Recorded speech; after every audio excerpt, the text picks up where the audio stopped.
frumos.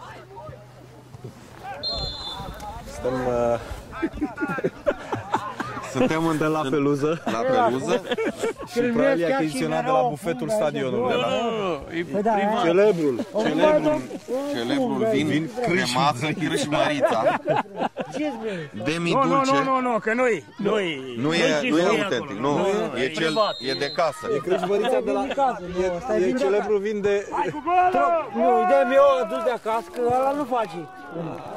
E vin de acasă, adus de meu.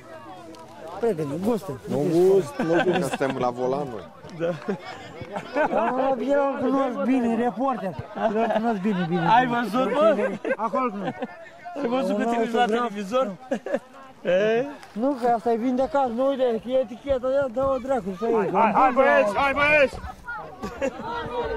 urmărește mingea, mă! Ce că a venit cu mâța.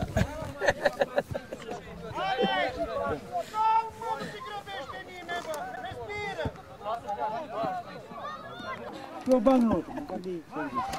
Dați?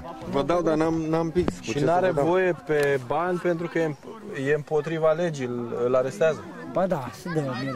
Atunci dați-mi pe geac. Dar n-am cu ce să vă dau. Un marker, cum l-aveți un marker dumneavoastră? Da, uite aici. La te... ați văzut? Dați-mi pe geacul, nu vrea... Aici, stricăm geaca. Nu contează geaca, asta geacă de 2 lei, de servit de țară, de la lemn. Vă dau pe bagnotă. Așa. Să o păstrez eu.